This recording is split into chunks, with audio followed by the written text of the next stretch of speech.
Hello বন্ধুরা, সবাই কেমন আছো? আশা করি সবাই খুব খুব খুব ভালো আছো। আমার ভিডিওর আর একটা নতুন পর্বে তোমাদের অনেক অনেক স্বাগত। আগের পর্বে তোমরা দেখেছো যে আমরা ঝাড়গ্রাম এসেছি। ঝাড়গ্রাম আসতে আমাদের কীরকম জার্নিটা ছিল সেটা তোমাদের সাথে শেয়ার করেছি, কোন হোটেলে ছিলাম সেটাও শেয়ার করেছি। আজকে হচ্ছে 13ই জানুয়ারি, এখন হলো 10:48। আমরা ব্রেকফাস্ট সেরে আমরা আমাদের ট্যুরের উদ্দেশ্যে বেরিয়ে পড়েছি। আমরা এখন যাচ্ছি গাড়ি বুক করে সাইট সিন দেখতে। যে হোটেলে আমরা ছিলাম সেই হোটেল থেকেই ওরা গাড়ির ব্যবস্থা করে দিয়েছিল।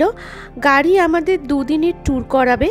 দুদিনের ট্যুরে গাড়ির সাথে আমাদের কন্ট্যাক্ট হয়েছিল 4700 টাকার। আমরা মোট 4 জন ছিলাম। তাহলে চলো বন্ধুরা, আজকে ঝাড়গ্রামের যে কাছাকাছি ট্যুরগুলো আছে সেই ট্যুরগুলো তোমাদের সাথে আমরা শেয়ার করব। আর গাড়ির সাথে যদি ড্রাইভার খাওয়া দাওয়া করে তাহলে সেই খাওয়া দাওয়ার টাকাটাও ইনক্লুডেড থাকবে। আর জানো তো বন্ধুরা, ঝাড়গ্রামে সবথেকে সুন্দর হচ্ছে এই ঝাড়গ্রামের প্রকৃতি, এই বনভূমি। বেশিরভাগ লোক এখানকার প্রকৃতির আস্বাদ গ্রহণ করার জন্যই যায়। আর যদি থাকে এই প্রকৃতির সাথে নানা রকম দর্শনীয় স্থান, তাহলে তো মজাটা আরও দ্বিগুণ হয়ে যায়। আমরা তাই এই প্রকৃতিকে এনজয় করতে করতে চলে যাব আমাদের প্রথম দর্শনীয় স্থান। তাহলে বন্ধুরা, আমার সাথে সাথে তোমরাও প্রকৃতিকে কিছুটা উপভোগ করো আর এই বনভূমিকে কিছুটা উপভোগ করো। আশা করি তোমাদেরও ভালো লাগবে। তোমাদের সাথে গল্প করতে করতে আমাদের ফার্স্ট ডেস্টিনেশন আমার চলে এলো। দেখো, সামনেই দেখা যাচ্ছে বড় একটা গেট। আমরা চলে এলাম প্রথমে দেখতে কনক দুর্গা মন্দির। হ্যাঁ বন্ধুরা, কনক দুর্গা মন্দির এই ঝাড়গ্রামের একটা প্রসিদ্ধ স্থান তোমরা বলতে পারো। কনক দুর্গা মন্দির পরিদর্শন প্রাকৃতিক সৌন্দর্যের একটি রোমাঞ্চকর অভিজ্ঞতা দেয়। এটি ঝাড়গ্রাম শহর থেকে প্রায় 14 কিলোমিটার দূরে। শতাব্দী প্রাচীন মন্দিরটি ডুলুং নামে একটি ছোট মোহনীয় নদীর পাশে ঘন জঙ্গলে অবস্থিত। বেশ কিছু বিরল প্রজাতির পাখি এবং বানর এখানে দেখা যায়। আনুমানিক 500 বছরের বেশি পুরানো এই মন্দিরটি রাজা গোপীনাথ নির্মাণ করেছিলেন। কথিত আছে রাজা গোপীনাথ স্বপ্নে এক মাতৃমূর্তির দর্শন করে এই মন্দিরটি নির্মাণ করেছিলেন। এটা শোনা যায় যে রাজবংশের সময়ে নরবলি একটা গুরুত্বপূর্ণ অনুষ্ঠান ছিল। যতক্ষণ না বলির রক্ত ডুলুং নদীতে পৌঁছাতো ততক্ষণ সেই অনুষ্ঠান চলতে থাকত। কনক দুর্গার পথে কেন্দুয়া নামে একটি স্থান আছে। শীতকালে পরিযায়ী পাখিরা এই স্থানে আসে। ঘন জঙ্গলের মধ্যে দিয়ে স্বল্প সময়ের ভ্রমণ একটি মনোমুগ্ধকর অভিজ্ঞতা দেয়। গেটের মধ্যে দিয়ে প্রবেশ করে বেশ অনেকটা ভিতরে গিয়ে এই কনক দুর্গা মন্দিরটা পড়ে, কিন্তু যেতে বেশ ভালোই লাগছিল। অসাধারণ অনুভূতি হচ্ছিল আমাদের। আমরা এখন যাচ্ছি কনক দুর্গা মন্দিরে। চলো তাহলে কনক দুর্গা মন্দিরটা দেখে নিই, আর সঙ্গে তোমাদেরকেও নিয়ে যাচ্ছি। তাহলে চলো দেখতে থাকো, তোমাদের এখন নিয়ে যাব কনক দুর্গা মন্দির। এই মন্দিরের ইতিহাস প্রায় 500 বছরের পুরনো। এখানকার মানুষের কাছে খুবই জাগ্রত এই মন্দির। সারা বছরই এখানে বহু মানুষ আসেন পুজো দিতে, মানত করে যান। তবে দুর্গাপুজোর সময় বেশ ভিড় দেখা যায়। চিল্কিগড়ের কনক দুর্গা মন্দির ঘিরে আজও রয়েছে নানা জনশ্রুতি। বলা হয় এই মন্দিরে নিজেই নিজের ভোগ রান্না করেন দেবী। চিল্কিগড়ের কনক দুর্গা মন্দির বাংলার প্রাচীন এই মন্দির। শোনা যায় এই মন্দিরটি প্রায় 500 বছরের পুরনো। একসময় নরবলি হতো, এখনও মোষ বা পাঁঠা বলি হয় বিশেষ রীতি মেনে। পুজোর 4 দিন দুর্গা দেবীকে হাঁসের ডিম, মাছ পোড়া, শাক ভাজা, পান্তা ভাত দিয়ে ভোগ দেয়া হয়। অষ্টমীর রাতে মন্দিরে পাতকুয়ার সামনে পাঁঠা বলি দিয়ে দেবীকে নিবেদন করা হয়। শোনা যায় নিশিরাতে সেই বলি হয়। নবমীর অন্নভোগের আগে সেই বলির মাংস নতুন মাটির হাঁড়িতে সেদ্ধ করে রাখা হয়। শোনা যায় নবমীর যজ্ঞের পরে হাঁড়িতে রাখা বলির মাংস রান্না করে কনক দুর্গার ভোগ নিবেদন করা হয়। একেই পুরোহিতরা বিরাম ভোগ বলেন। অষ্টমী পুজোর পরই রাতের বেলায় জঙ্গলের গভীরে বলির আয়োজন হয়। তিথি নক্ষত্র মেনেই বলি দেয়া হয়, আর সেটি নিয়ে আসা হয় রাজবাড়ির বিশেষ কক্ষে। এই পুজোতে বাইরের কোনো মানুষের প্রবেশের অধিকার থাকে না, শুধুমাত্র পুরোহিত এবং কয়েকজন চর্চক, যারা বংশ পরম্পরা ধরে এই কাজ করে আসছেন। শোনা যায় চিল্কিগড়ে মত্তগজ রাজবংশের গোপীনাথ সিং এই পুজোর প্রতিষ্ঠা করেন। মত্তগজ বংশের পর চিল্কিগড়ে আসেন ধবলদেও সিং। তারও আগে ছিলেন ত্রিপাঠী বংশের রাজারা। এরা সকলেই ছিলেন শক্তির উপাসক। চিল্কিগড় এলাকা ঘন জঙ্গলে পরিপূর্ণ। শোনা যায় চিল্কিগড়ের প্রায় ধ্বংসপ্রাপ্ত প্রাচীন যে মন্দিরটি রয়েছে তার পশ্চিম প্রান্তের এক পরিত্যক্ত দালানে নরবলি হতো। সেই রক্তেই পূজা হতেন কনক দুর্গা। তবে এখন নরবলি নয়, প্রাচীন প্রথা মেনে মোষ বলি হয় এখানে।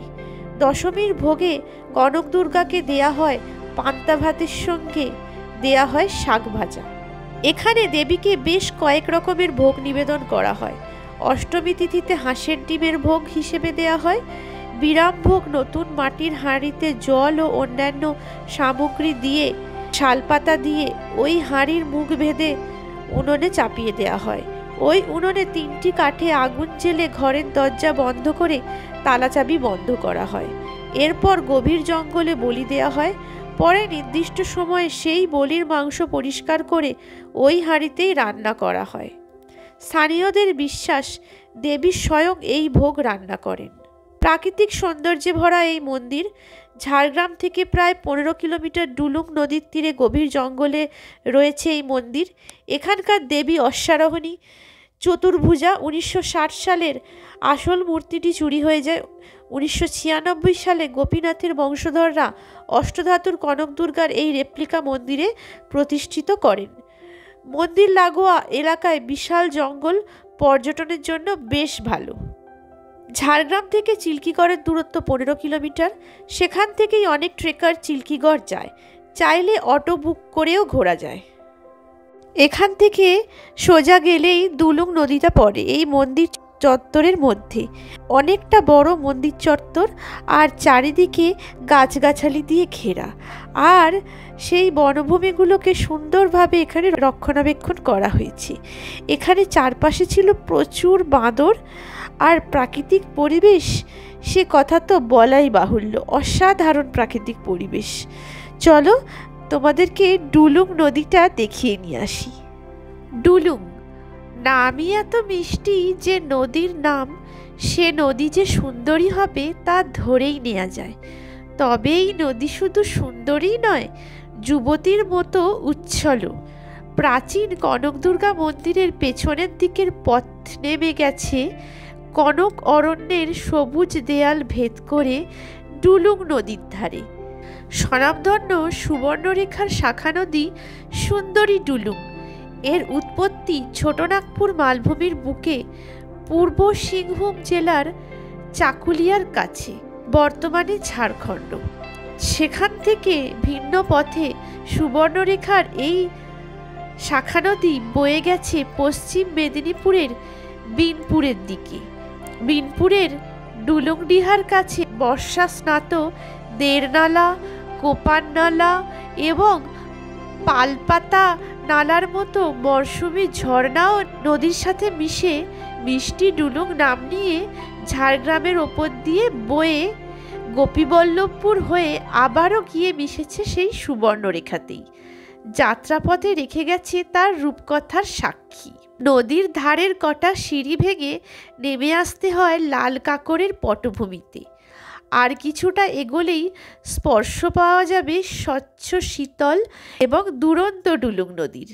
শান্ত ও স্নিগ্ধ করবেই সে আপনাকে।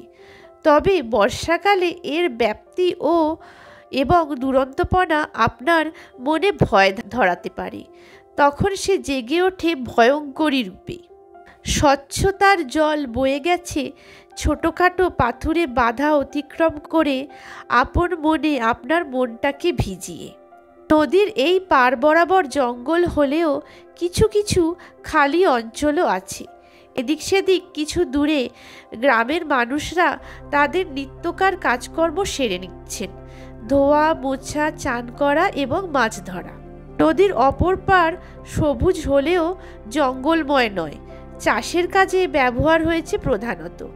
জল কম থাকলে নদী পেরিয়ে কিছুটা হেঁটে পৌঁছে যাওয়া যায় কাছের চিল্কিগড় রাজবাড়ির সীমানায়।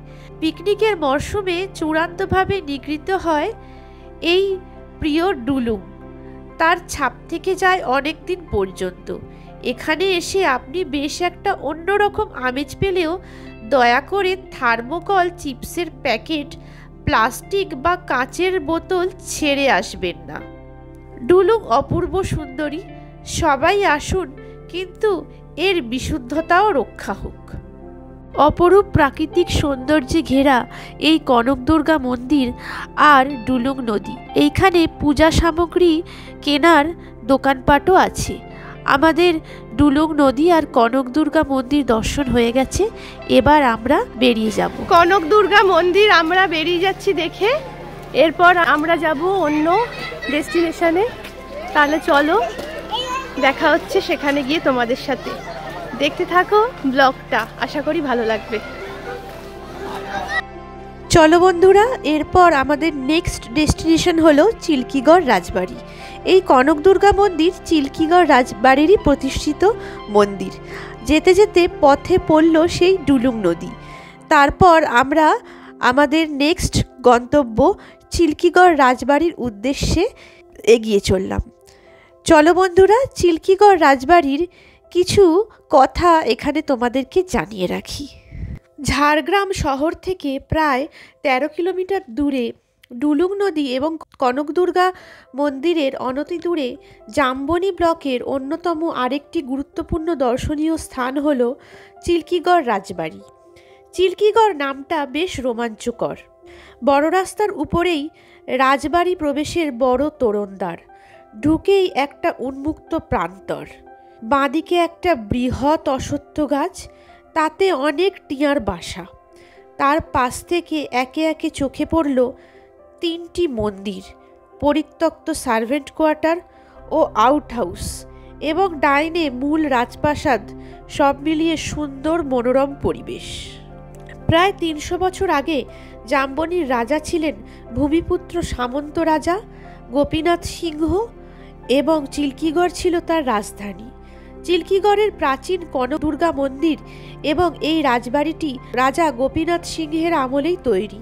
পুত্রহীন রাজার একমাত্র কন্যা সুবর্ণমণির সাথে পরবর্তীকালে বিবাহ হয় পার্শ্ববর্তী ধলভূমগড়ের রাজা জগন্নাথ সিংহদেও ধবলদেবের সাথে। 1765 সালে রাজা গোপীনাথ সিংহের মৃত্যুর পর চিল্কিগড়ের রাজা হন জগন্নাথ সিংহ। ওনাদের পুত্র কমলাকান্ত দেও ধবলদেবের সময়কে চিল্কিগড়ের স্বর্ণযুগ বলে মনে করা হয়। তবে এই রাজবাড়ির সাথে আরও একটি ইতিহাস জুড়ে আছে ওতপ্রোতভাবে।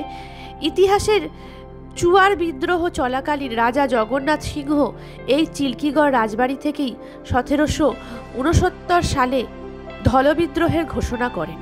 দুঃখের কথা এই যে ইস্ট ইন্ডিয়া কোম্পানি কড়া হাতে এই বিদ্রোহ দমন করতে সফল হয়। বর্তমানে সম্পূর্ণ ধ্বংসপ্রাপ্ত না হলেও সর্বত্র অবহেলার ছাপ নিয়ে দাঁড়িয়ে আছে প্রায় 300 বছরের পুরনো বেশ বড় এই রাজবাড়িটি। মূল প্রাসাদে রাজবাড়ির বংশধরেরা বাস করেন, সেখানে প্রবেশ নিষেধ। মুঘল ও ব্রিটিশদের মিলিত স্থাপত্য শৈলীতে তৈরি দ্বিতল এই রাজবাড়ির দেয়ালে অন্যান্য কারুকার্যের সাথে বাংলা রীতির কল্পার কাজও চোখে পড়ে। বাইরে থেকে এক নজর দেখেই বোঝা যায় কী রকম এর জৌলুস থেকে থাকবে একসময়। চত্বরের ভেতরে থাকা মন্দির তিনটির অবস্থাও খুব একটা ভালো নয়। এর মধ্যে সবথেকে বড় নবরত্ন মন্দিরটি রাধাকৃষ্ণের। প্রধান ফটকের পাশে মন্দিরটি শিবালয়, তবে সবথেকে ছোট মন্দিরটি কোনো দেবতাকে উৎসর্গ করা তা সঠিক জানা নেই।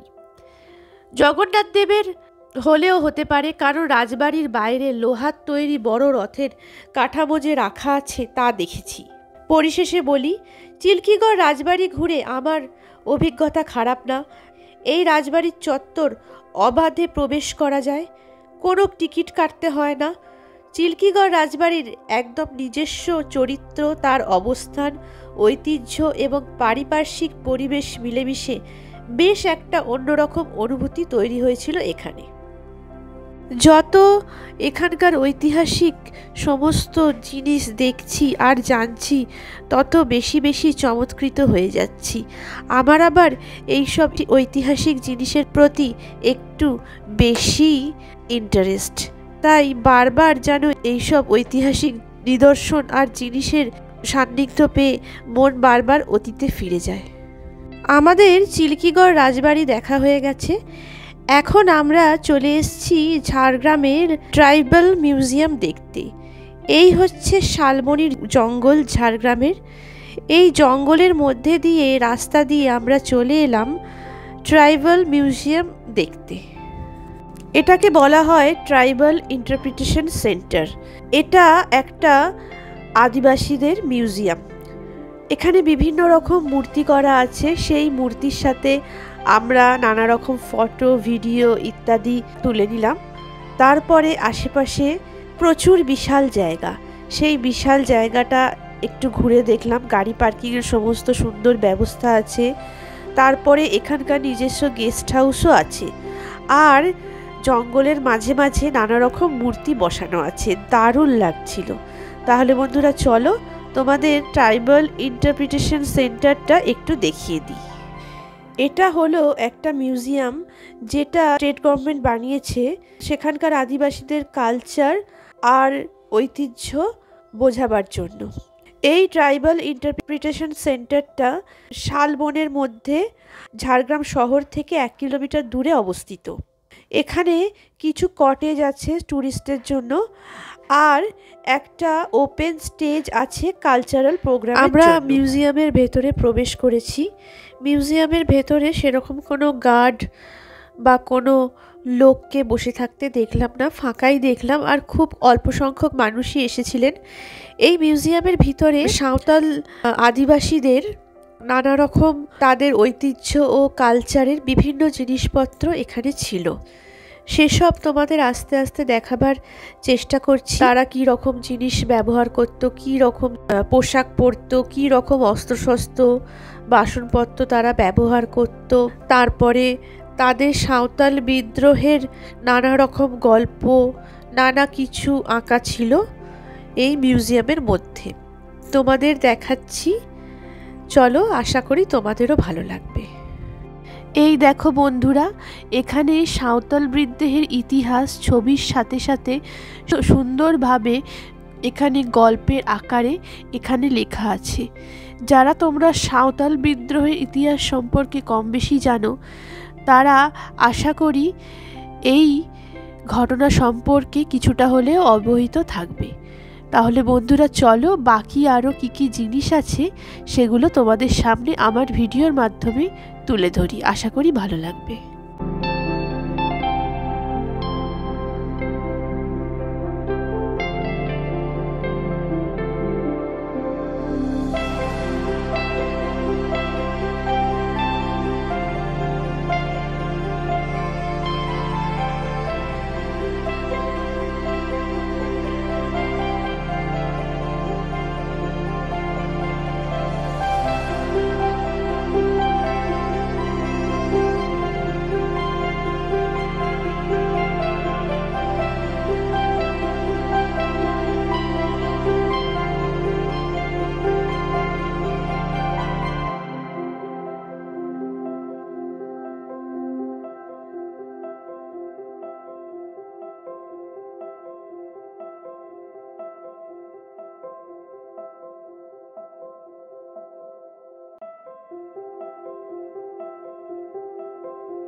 আমাদের ঝাড়গ্রাম ট্রাইবাল মিউজিয়াম দেখা হয়ে গেছে। এরপর আমরা যাব ক্রিশ গার্ডেনের উদ্দেশ্যে। তাহলে চলো বন্ধুরা, আমরা ক্রিশ গার্ডেনের উদ্দেশ্যে রওনা দিই। ক্রিশ গার্ডেন, সেটাও আশা করি তোমাদের ভালো লাগবে। এই পথের সুন্দর শালবনির জঙ্গল দেখতে দেখতে আমরা রওনা দিলাম ক্রিশ গার্ডেনের উদ্দেশ্যে, আর তোমাদের সঙ্গে করে সেখানে নিয়ে যাব। আশা করি সেটাও তোমাদের ভালো লাগবে। তাহলে বন্ধুরা, কোথাও যেও না, তোমরাও আমাদের সাথে এই লাল মাটির পথ ধরে চলো ক্রিশ গার্ডেনের উদ্দেশ্যে। তোমাদের সাথে কথা বলতে বলতে আমরা ক্রিশ গার্ডেনে চলে এলাম, আর এই হচ্ছে ক্রিশ গার্ডেনের টিকিট কাউন্টার। জনপ্রতি 50 টাকা করে টিকিট কেটে আমরা ঢুকে গেলাম ক্রিশ গার্ডেনে। প্রথমে মনে হয়েছিল একটা গার্ডেন দেখার জন্য 50 টাকা টিকিট বড্ড বেশি না, ঢুকবো কি ঢুকবো না সেটা দোনোমনো করছিলাম। তারপর একজনের কথা মতো ঢুকে দেখলাম সত্যি মন ভরে যাবে। অসাধারণ একটা সুন্দর গার্ডেন এই ঝাড়গ্রামে দেখতে পেয়ে আমরা অভিভূত হয়ে গেলাম। তাহলে চলো বন্ধুরা, তোমাদের সাথেও এই ক্রিশ গার্ডেনের সমস্ত রূপ শেয়ার করব। পশ্চিম মেদিনীপুরের পশ্চিম অংশে অবস্থিত ঝাড়গ্রাম প্রকৃতিপ্রেমীদের জন্য একটি স্বর্গ। শাল, সেগুন, মটর এবং মহুলের বহিরাগত বন এবং আশেপাশে বিভিন্ন ধরনের পাখি, বন্য হাতি এবং হরিণ এটিকে একটি জনপ্রিয় পর্যটন গন্তব্যে পরিণত করেছে। ঝাড়গ্রামের আকর্ষণ যোগ করে ক্রিশ গার্ডেন পর্যটকদের জন্য একটি প্রিয় গন্তব্য হয়ে উঠেছে। যারা প্রকৃতিকে ঘনিষ্ঠভাবে অনুভব করতে চায়, স্টেশন থেকে 10 কিলোমিটার দূরে এবং NH6 হাইওয়ের কাছে অবস্থিত, এটি পর্যটকদের জন্য সহজেই অ্যাক্সেস। আমরা এখন চলে এসেছি গার্ডেনে, আর আমরা দোল খাচ্ছি। আমরা এখন সাইট সিন দেখতে বেরিয়েছি ঝাড়গ্রামে। ঝাড়গ্রামের শালবনী এলাকায় অবস্থিত বিনোদন পার্কটি খুবই সাশ্রয়ী মূল্যে সব বয়সের মানুষের জন্য ছুটির উপযুক্ত গন্তব্য। প্রায় 10 একর এলাকা জুড়ে ক্রিশ গার্ডেনে একটি বিস্ময়কর পার্কের পাশাপাশি ব্যক্তিগত পার্টি বা পিকনিকের জন্য একটি জায়গা রয়েছে। এটিতে একটি অ্যাকোরিয়াম, একটি পাখি দেখার পয়েন্ট, একটি মাছ খাওয়ানোর পয়েন্ট এবং একটি বাচ্চাদের খেলার জায়গা রয়েছে। এই জায়গাটি বিয়ের অনুষ্ঠান, ব্যক্তিগত পার্টি, পারিবারিক মিলন, music video shoot, pre wedding এবং পোস্ট ওয়েডিং শ্যুটের জন্য উপযুক্ত স্থান। রাজার প্রাসাদ ক্রিশ গার্ডেনের কাছাকাছি একটি বিখ্যাত আকর্ষণ। ডুলুং নদীর ধারে কনক দুর্গার মন্দিরটি তার পুরনো 500 বছরের ইতিহাস দিয়ে সবাইকে বিমোহিত করবে। চিল্কিগড় রাজার রাজত্বকালে নির্মিত মন্দিরের সুন্দর স্থাপত্য কাঠামো সমগ্র ভারত থেকে আসা পর্যটকদের জন্য একটি দর্শনীয় ট্রিট। মিনি চিড়িয়াখানা এবং জুওলজিক্যাল পার্ক পর্যটকদের কাছে অত্যন্ত আকর্ষণীয়, যারা প্রকৃতির অজানা এবং অপ্রভাবিত সৌন্দর্য আবিষ্কার করে। এটি পরিবারের সাথে সাপ্তাহিক ছুটির দিন হোক বা বন্ধুদের সাথে একটি মজার ট্রিপ হোক, ক্রিশ গার্ডেন নিশ্চিত যে প্রত্যেককে অন্তত 1 সপ্তাহের জন্য বিনোদন দেবে। ক্রিশ গার্ডেন হলো একটি বোটানিক্যাল ওয়ান্ডারল্যান্ড, যা দর্শনার্থীদের অন্বেষণ করার জন্য বিভিন্ন আকর্ষণের সুযোগ দেয়। বাগানটি কয়েকটি বিভাগে বিভক্ত। প্রতিটি অঞ্চলের উদ্ভিদ এবং প্রাণী জগতের একটি ভিন্ন দিক প্রদর্শন করে। ঔষধি গাছের বাগান একটি জনপ্রিয় আকর্ষণ, যা উদ্ভিদের ঔষধি গুণাবলী প্রদর্শন করে। দর্শনার্থীরা ঐতিহ্যগত ওষুধে ব্যবহৃত বিভিন্ন ভেষজ ও উদ্ভিদ, তাদের স্বাস্থ্য ও উপকারিতা সম্পর্কে জানতে পারবেন। বাটারফ্লাই গার্ডেন আরেকটি জনপ্রিয় আকর্ষণ, যেখানে দর্শনার্থীরা তাদের প্রাকৃতিক আবাসস্থলে প্রজাপতির বিভিন্ন প্রজাতি পর্যবেক্ষণ করতে পারে। বাগানটিতে একটি কই পুকুরও রয়েছে, যেখানে দর্শনার্থীরা রঙিন মাছ দেখতে পারে। বনসাই গার্ডেন উদ্ভিদ উৎসাহীদের জন্য একটি ট্রিট, যেখানে বছরের পর বছর ধরে যত্ন সহকারে ছাঁটাই করা এবং আকার দেওয়া ক্ষুদ্রাকৃতি গাছগুলিকে দেখানো হয়েছে। বাগানটিতে একটি জাপানি জেন বাগানও আছে, যা একটি রক গার্ডেন এবং একটি শান্ত পুকুর সহ সম্পূর্ণ। কৃষ গার্ডেনের প্যারাকিট, কিংফিশার এবং হর্নবিল সহ বিভিন্ন প্রজাতির পাখির আবাসস্থল। দর্শনার্থীরা তাদের প্রাকৃতিক আবাসস্থলে এই সুন্দর প্রাণীগুলি পর্যবেক্ষণ করতে পারে এবং তাদের আচরণ ও বাসস্থান সম্পর্কে জানতে পারে। ঝাড়গ্রামের কাছাকাছি ঘুরে দেখার সেরা জায়গাগুলির মধ্যে একটি হলো কৃষ গার্ডেন। আজ কৃষ গার্ডেন একটি সমৃদ্ধশালী বাস্তুতন্ত্র, যা বিরল এবং অদ্ভুত নমুনা সহ 300টির বেশি প্রজাতি উদ্ভিদের আবাসস্থল। এখানে আমরা এসে গেছি একটা অ্যাকোরিয়ামের সামনে। বিভিন্ন প্রজাতির মাছ এখানে দেখা যাচ্ছে। সামনে দেখতে পাবে মাছেদের নাম লেখা আছে আর মাছেদের নানা রকম প্রজাতি। দেখতে দারুণ লাগছিল। কি ছিল না এখানে, নানা রকম মাছ, নানা রকম ফুলের গাছ, অদ্ভুত সব সুন্দর জিনিস এখানে ছিল। তাহলে বন্ধুরা, তোমরা দেখতে থাকো আর এনজয় করতে থাকো। আশা করি তোমাদেরও খুব খুব খুব ভালো লাগবে।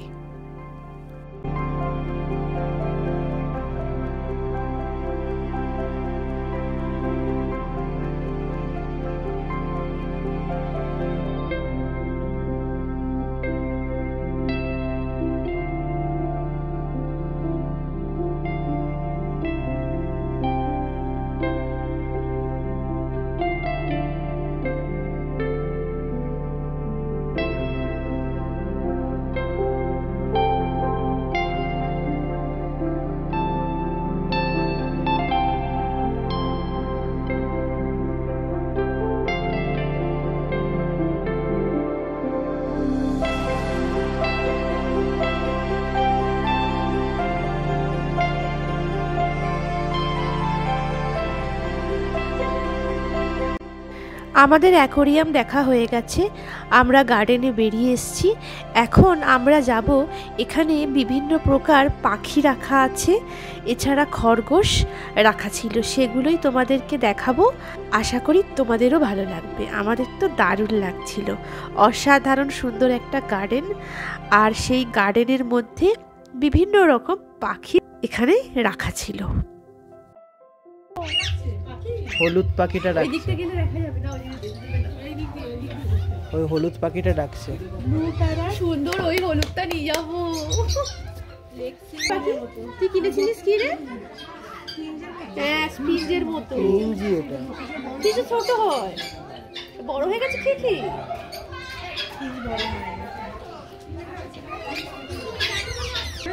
ওই যে সানকনিয়র, এটা পাইনাপল পাবে। এ অসুস্থ হয়ে গেছে, মাথা বুঝে আছে, এটা অসুস্থ হয়ে গেছে মনে হচ্ছে। হ্যাঁ, ছিল গো। কি নাম ওইখানে, কি ছিল গো? ওইটা টার্কি, টার্কি না, না টার্কি না, টার্কিও না, কি একটা কোয়েল, কোয়েল, কোয়েল কোয়েল। এটা কোয়েলের ডিম হার্টের পক্ষে খুব ভালো। কোয়েলের, এটা কোয়েল পাখি। কোয়েল না, এটা কুইল। কোয়েল আলাদা, কুইল। যে পিঞ্চগুলোই বড় হয়ে গেছে, পিঞ্চগুলো বড় হয়ে গেছে রে টুল। মুরগি নয়, এটা হাঁস। মানে মুরগির পায়ে এরকম হয় নাকি? পেরু, এটা না Peru, Peru, Peru bird, Peru. ওখানে পেরুটাই ছিল।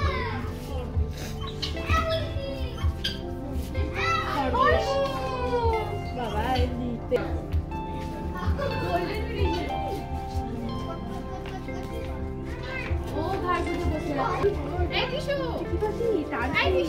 মাংস খাই না, দেখো কোয়েলের ওই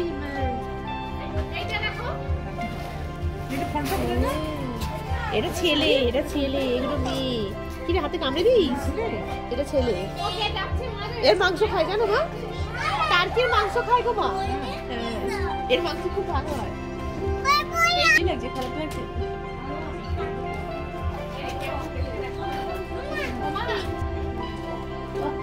দারুণ লাগে। সুচি হচ্ছে কেন? ঘুমোচ্ছি, ঘুম পেয়েছি, ঘুমোচ্ছি।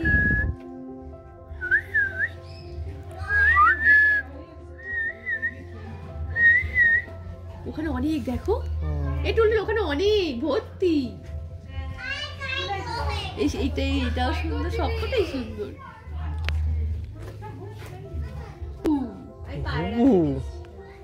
আমাদের ওখানে কত ঘুঘু আছে। ওই ঝুড়িটা একটা গুগল লেজ দেখো বসে আছে। অস্ট্রেলিয়ান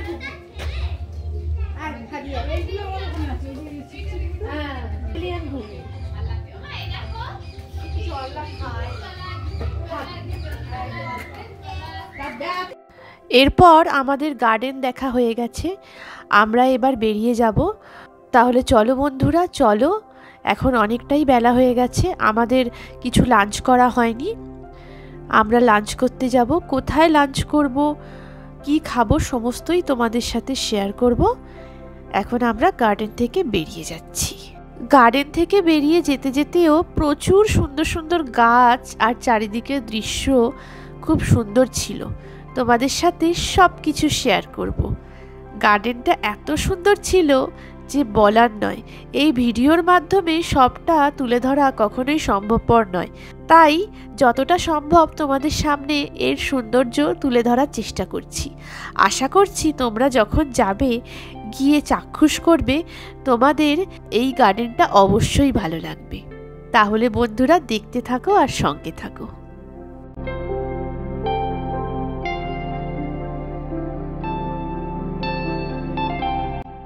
চলো বন্ধুরা, আমরা এখন গার্ডেনের বাইরে বেরিয়ে এসেছি। আমাদের গাড়িটা পার্কিং লটে দাঁড়িয়ে আছে, আসতে একটু দেরি হচ্ছিল, সেই জন্যে আমরা বাইরেটা দাঁড়িয়ে আছি। আর তোমাদের সাথে এই গার্ডেনের সাথেই একটা পিকনিক স্পট আছে, সেটাও তোমাদের সাথে শেয়ার করলাম। তোমরা চাইলে এখানে পিকনিক করতে আসতে পারো। আমাদের অর্ধেকটা দেখা হয়ে গেছে, এখন আমরা যাচ্ছি রেস্টুরেন্টে খেতে। তাহলে চলো বন্ধুরা, রেস্টুরেন্টে কি খাচ্ছি সবকিছু তোমাদের দেখাবো। আশা করি ভালো লাগবে, দেখতে থাকো, সঙ্গে থাকো ব্লগটা। আমরা রেস্টুরেন্টে এখন এসে গেছি, এরপর আমরা লাঞ্চ করব, তারপর আমরা আবার ঘুরতে বেরোবো। সব কিছু তোমাদের দেখাবো, দেখতে থাকো, সঙ্গে থাকো।